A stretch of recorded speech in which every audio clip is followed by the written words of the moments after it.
Hello, I'm Catherine, a 38-year-old novelist with a passion for mystery writing. I lead a life that many dream of. My books have garnered a loyal following, allowing me to support my family through my craft. I've been married to Peter for a decade, and together we have a 9-year-old son, Stephen.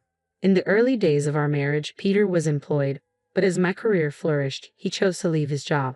For the past few years, he's largely been idle, often spending his days playing pachinko. Recently, however, I stumbled upon a troubling truth. Peter has been unfaithful, showering someone else with expensive designer gifts purchased on my credit card. I've tolerated his behavior for the sake of our son, but I've reached my breaking point. It's time for a change. This realization was sparked by an unexpected ally, someone I never anticipated would come to my aid. One day, I noticed Peter dressed unusually in a suit, a stark contrast to his usual attire. My curiosity piqued. I asked him about it. He seemed caught off guard but quickly recovered, claiming he had a job interview. "It's time I start working again," he said. I wanted to believe him, to think he was finally taking steps to improve our family situation.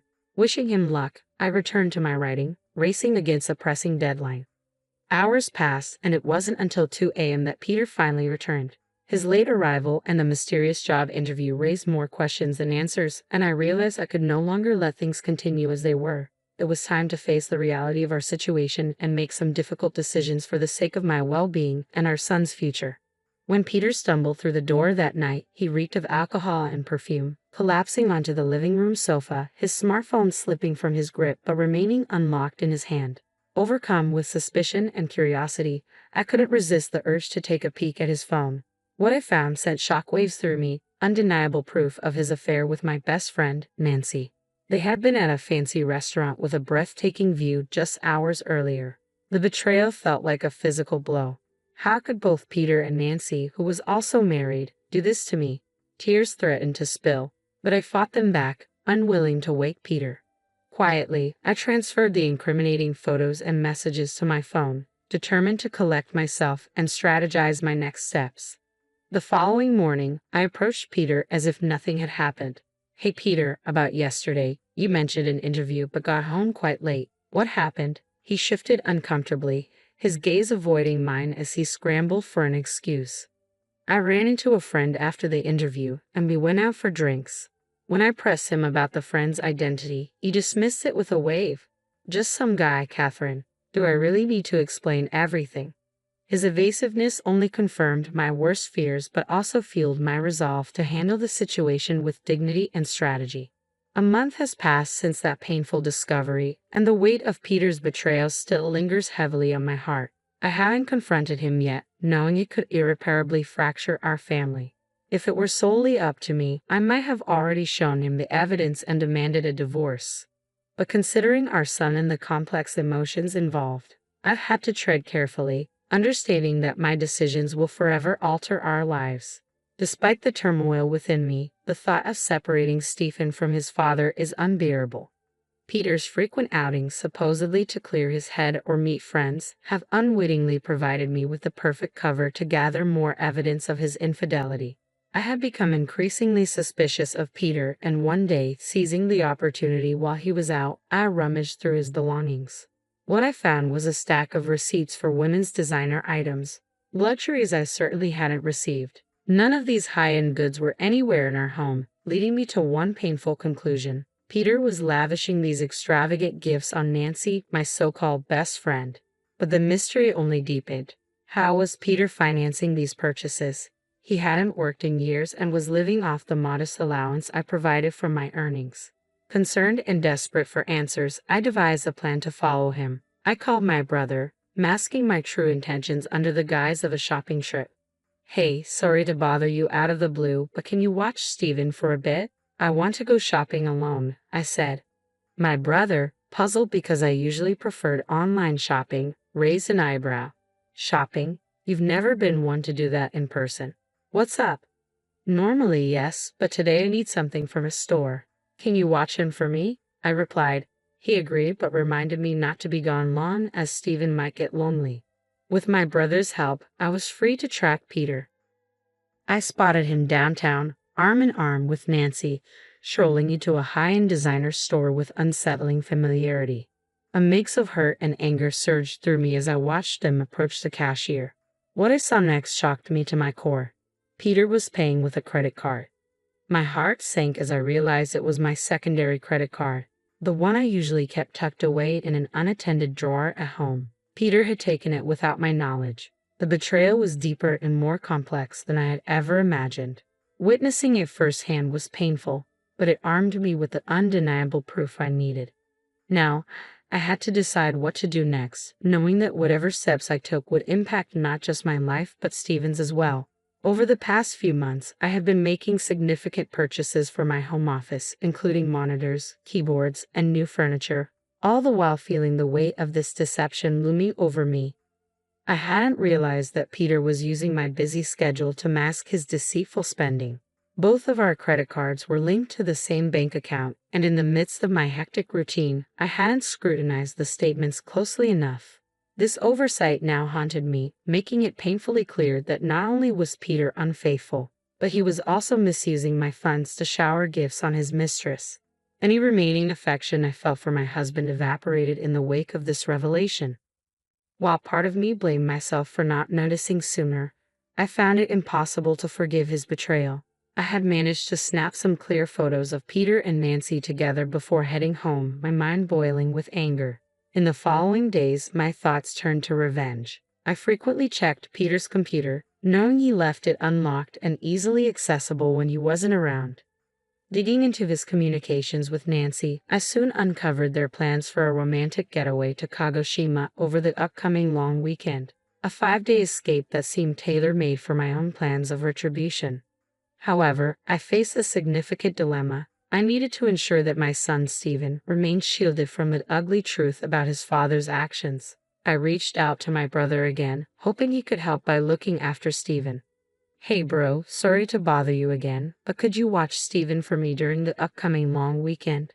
His response, though supportive, carried a hint of concern. "You mean for all 5 days?" he asked, sounding surprised. Before I could reply, he added firmly, "Catherine, stop trying to handle everything on your own. Peter's cheating on you, isn't he?" I was taken aback by his directness. "How did you know?" I asked, my voice a mix of shock and curiosity. "I heard it from Stephen," he revealed. Hearing my son's name in this context jolted me. Despite his young age, Stephen had sensed that something was amiss with his father. This complicated matters further, as it meant that Stephen was more aware of the situation than I had hoped. Now, I had to navigate not only my response to Peter's betrayal, but also how to protect my son from the emotional fallout. I hadn't realized how deeply Peter's actions were affecting Stephen until my brother pointed it out. Despite my efforts to shield him, Stephen had sensed the tension and pain in our household. As I grappled with these revelations, Stephen, having overheard our conversation, entered the room. "Mom, it's okay. I'm on your side," he said, his clarity surprising for someone so young. "Are you sure, Stephen?" I asked, touched by his understanding and support. "I don't want anyone who makes Mom sad. As long as I have you, I'm okay," he replied confidently. "Thank you, Stephen. And thank you too, bro," I expressed, feeling the surge of gratitude for their unwavering support. Bolstered by the encouragement of my son and brother, I resolved to take decisive action against Peter's betrayal. We began planning our move to a new home, timing it to coincide with Peter's getaway with his mistress. With my brother's help, we discreetly packed our belongings whenever Peter was out.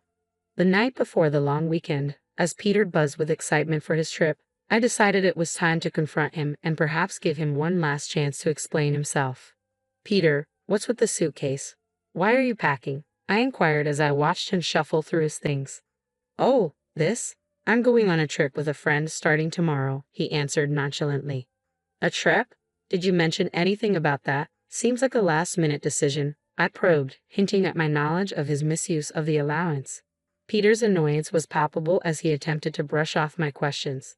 "Don't talk to me about it anymore, Catherine," he snapped. I lowered my voice, pressing in further. "Are you really going on this trip with just a friend?" My tone caused him to flinch, his shoulders tensing as he realized how much I knew. His reaction confirmed my suspicions, and I understood what I had to do next, for myself and for Stephen. Despite his obvious deceit, Peter tried to downplay my concerns. "You've been nagging me a lot lately, Catherine," he said, trying to justify his secretive plans as merely a getaway with a friend. Have a good time, I shot back, my voice dripping with sarcasm as I left the room. Deep down, I wish Peter had been honest with me. Perhaps I might have considered working through our issues amicably, maybe even discussing alimony and child support despite his infidelity. There was a time when he had been my pillar, supporting me through my struggles to get my novel published. I didn't want to harbor hatred or resentment toward him. However, given the extent of his deception, I knew I couldn't just stand by for the sake of my son and my future. Ending the relationship had become inevitable. There was no merit in preserving ties with someone who had been so repeatedly dishonest. The next morning, by the time I woke up, Peter had already left for his trip. I immediately checked a drawer and, as expected, found my credit card missing. Without hesitation, I called the credit card company to report it lost and blocked any further transactions. As I managed these logistics, Stephen woke up and greeted me with a bright smile. "Mom, today's the day, right?" he asked eagerly. "Huh," I replied, momentarily confused. "We're moving to our new home today, right?" His eyes sparkled with excitement, dispelling any residual anxiety I felt. "That's right, Stephen. I've canceled the credit card, and now it's time for us to move on to our new home," I confirmed, feeling a mix of relief and anticipation. "Yeah, I'm excited for our new home," he exclaimed. With my brother's invaluable assistance, our move went smoothly, and as we settled into our new environment, I felt a powerful sense of a fresh start. Stephen's enthusiasm and resilience reminded me that no matter how challenging our circumstances had been, a new beginning was not only possible but also filled with potential. A sense of renewal washed over Stephen and me as we settled into our new life. Meanwhile, Peter's belongings were sent to the address he had specified, marking a definitive break in our lives. This tranquility, however, was soon interrupted. The next day, while we relaxed in our new surroundings with my brother's support, my phone rang. "Hello, Catherine. It's Peter. Can you transfer me some money? I've spent more than I planned and need some extra cash," he said, completely unaware that I have frozen the credit card he usually misused. "Didn't you say you were going to stick to your allowance?" I replied, my tone sharp. "Come on, don't say that. I can't enjoy my trip if you do," he complained. "Alone? Aren't you with Nancy?" I shot back, cutting straight to the heart of the matter. Peter sounded taken aback. "What are you talking about? Who's Nancy? What's going on with the card?" he asked, trying to play dumb. "It's pointless to act innocent. Your lies aren't working," I snapped, my patience wearing thin. "It's clear you've been cheating on me with my best friend. Did you really think you wouldn't get caught?" "This isn't what it looks like. It's not cheating," he stammered, desperation creeping into his voice. My anger flared, fueled by his feeble attempts to deflect blame. With my brother and son within earshot, I unleashed my fury. "Stop making excuses. You have a family and chose to have an affair while misusing someone else's credit card. Do you realize how low you've sunk?" "Catherine, let's calm down," he tried to soothe. "Calm down? How can I stay calm when I'm talking to the person who betrayed our family so thoughtlessly?" My voice rose, an outpouring of emotions I had held back for far too long. The call ended with my unyielding words, leaving a heavy silence in the room. My brother placed a reassuring hand on my shoulder, while Stephen looked up at me, his young face a mixture of confusion and concern. This painful moment marked the beginning of a new chapter for us, one where we could move forward from the deception and hurt. Overwhelmed with a mix of disgust and resolve, I made my feelings brutally clear to Peter. "Let me make this clear. I have no intention of forgiving you or offering any help. You and the woman you cheated with can go straight to hell. Don't you dare show your face in front of me or Stephen ever again." With those final words, I abruptly hung up the phone, cutting off the conversation. Moments later, Nancy, the woman Peter had cheated with, called me. Her voice was sharp and demanding. "Catherine, what are you doing?" she asked, her tone dripping with irritation. "Nancy, long time no see. How's your trip with your best friend's husband going?" I shot back, my words laced with sarcasm. "Shut up. Explain yourself," she snapped. "Don't play dumb. You sent Peter's belongings to my house, didn't you?" I pressed, my anger boiling beneath the surface. During our move, I had deliberately shipped all of Peter's belongings to Nancy's house, fully aware that she was the other woman. Since Nancy was married, I knew her husband would be home when the delivery arrived. I had also included a detailed letter outlining the situation, ensuring her husband would understand the full extent of their spouse's betrayal. As I yelled at Nancy over the phone, barely holding back my fury, she blurted, "Are you serious? My husband found out, and he's furious.